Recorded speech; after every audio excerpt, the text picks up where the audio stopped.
പ്രവർത്തകർക്ക് ആവേശമായി LDF മണ്ഡലം convention പെരുമ്പാവൂരിൽ നടന്നു. CPIM സംസ്ഥാന സെക്രട്ടേറിയറ്റ് അംഗം M സ്വരാജ് ഉദ്ഘാടനം ചെയ്തു. കൺവെൻഷനിൽ ഇടത് നേതാക്കളുടെ വൻ നിര തന്നെ ഉണ്ടായിരുന്നു. ബേസിൽ പോളിന്റെ വിജയം ഉറപ്പെന്ന് നേതാക്കൾ പറഞ്ഞു. വലതുപക്ഷവും വർഗീയതയും മിക്ക തെരഞ്ഞെടുപ്പുകളിലും പരസ്യമായും ചിലയിടത്ത് രഹസ്യമായും കൈകോർത്തിട്ടുണ്ടെന്ന് CPIM സംസ്ഥാന സെക്രട്ടേറിയറ്റ് അംഗം M സ്വരാജ് പറഞ്ഞു. തെരഞ്ഞെടുപ്പുകളിൽ പല മുന്നണികൾക്കും മാറി വോട്ട് ചെയ്യുന്നവരും ഉണ്ടാവും, അതൊക്കെ സ്വാഭാവികമാണ്. പക്ഷെ അങ്ങനെയെല്ലാം ഉള്ളവരെങ്കിലും കക്ഷി രാഷ്ട്രീയ ചിന്താഗതികൾക്കെല്ലാം അപ്പുറത്ത് വ്യത്യസ്ത നിലപാട് സ്വീകരിക്കുന്നവർക്കിടയിലും ഇപ്പോൾ ശക്തമായി വരുന്ന ഒരു അഭിപ്രായം, എന്തൊക്കെ പറഞ്ഞാലും കേരളം ഭരിക്കാൻ നല്ലത് LDF ആണ് എന്നതാണ്. ആ അഭിപ്രായത്തിലൊരു രാഷ്ട്രീയ നിറമില്ല. ഇപ്പൊ പാർലമെന്റ് തെരഞ്ഞെടുപ്പിൽ ചിലപ്പോ വ്യത്യസ്തമായി വോട്ട് ചെയ്തിട്ടുണ്ടാവും, കഴിഞ്ഞ തദ്ദേശ തെരഞ്ഞെടുപ്പിൽ വ്യത്യസ്തമായി വോട്ട് ചെയ്തിട്ടുണ്ടാവും.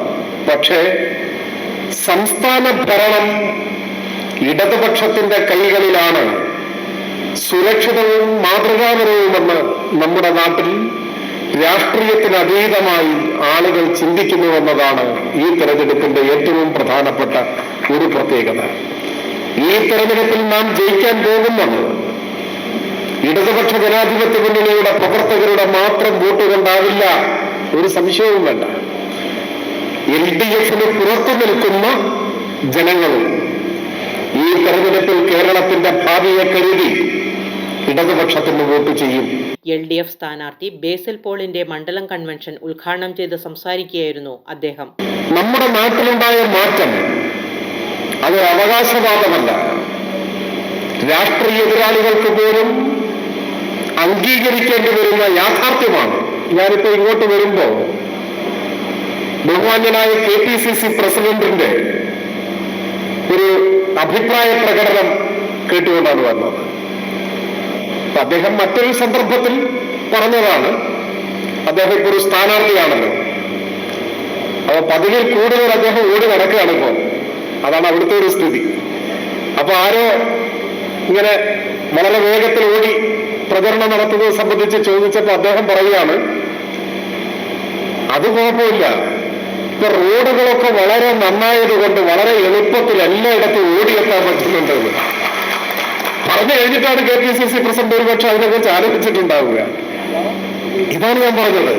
KPCC പ്രസിഡന്റ് ആവട്ടെ ആരുമാവട്ടെ, കേരളത്തിലുണ്ടായ ഈ മാറ്റം അത് റോഡിന്റെ കാര്യത്തിലായാലും പാലങ്ങളായാലും പള്ളിക്കൂടമായാലും ആശുപത്രിയായാലും പൊതുവിതരണ രംഗമായാലും എന്തായാലും എല്ലാവർക്കും ഇരു കയ്യും നീട്ടി സ്വീകരിക്കാൻ കഴിയുന്ന വലിയ നല്ല മാറ്റമാണ്.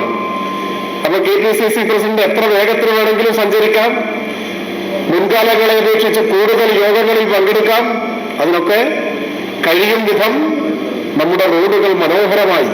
CPIM area secretary CM Abdul Kareem അധ്യക്ഷത വഹിച്ചു. ജില്ലാ secretary S Satheesh, Johny Nellore, Basil Paul, Sharada Mohan, Anil Kanjili, Rajesh Kavungal, Babu Joseph, KP Babu, TP Abdul Azeez, PK Rajeev, Paul Varghese, PM Saleem, MI Beeras, N Karunakaran, CK Aseem, MV Sebastian, KP Rejimon, KP Paily എന്നിവർ സംസാരിച്ചു. ആ രണ്ട് മഹാമാരികളെയും അതിജീവിച്ച ചരിത്രം നമ്മുടെ ഓർമ്മകളിലുണ്ട്. അതിനെല്ലാം സദൈവം നേതൃത്വം കൊടുത്ത ഗവൺമെന്റാണ് ഇന്ന് കേരളം ഭരിക്കുന്നത്. മാത്രമല്ല, നേതൃത്വത്തിന്റെ ഗവൺമെന്റ് കേരളം ഭരിക്കുമ്പോൾ ഈ നാടിന്റെ പുരോഗതി നമ്മൾ നേർക്കാഴ്ചയായി കേരളത്തിലെ വികസന കാഴ്ചപ്പാട് നമ്മൾ കാണുമ്പോൾ, കേരളത്തിന്റെ വികസനം നമ്മൾ കാണുമ്പോൾ, നല്ല റോഡുകൾ, നല്ല വീടുകൾ, നല്ല വിദ്യാഭ്യാസം, നല്ല ആശുപത്രികൾ, ആരോഗ്യരംഗത്തും എല്ലാ രംഗത്തും നല്ല സുസ്ഥിരമായ വികസനം ലക്ഷ്യമിട്ടുകൊണ്ട് ഗവൺമെന്റ് മുന്നോട്ട് പോകുമ്പോൾ, എന്നോട് ഇങ്ങോട്ട് പോകുമ്പോൾ ശ്രീ ബാബുചേട്ടനും അതുപോലെ തന്നെ ശ്രീ ജോണി ജലസമ്മലൊക്കെ സൂചിപ്പിക്കുകയുണ്ടായി, പെരുമ്പാവൂരിനെ കുറിച്ച് പറയണം എന്ന്. ഞാൻ ദീർഘമായി അതിലേക്കൊന്നും കടക്കുന്നില്ല. പക്ഷെ 10 വർഷക്കാലം പെരുമ്പാവൂർ എങ്ങനെ മുന്നോട്ട് പോയി എന്നുള്ളത് നമ്മൾ എല്ലാവരും സംശയത്തോടെ നോക്കിക്കാണുന്നു. കഴിഞ്ഞ 10 വർഷക്കാലം ബഹുദൂരം കേരളം മുന്നോട്ട് പോയപ്പോൾ ആ മുന്നോട്ട് പോകുന്ന കുതിപ്പിൽ പെരുമ്പാവൂർ വരുന്നു എന്ന സംശയം നമ്മുടെ എല്ലാവരുടെയും മനസ്സിന്റെ അകത്തലങ്ങളിൽ ഇന്നും ഒരു ദുഃഖമായി നിൽക്കുന്നു. News desk Perumbavoor.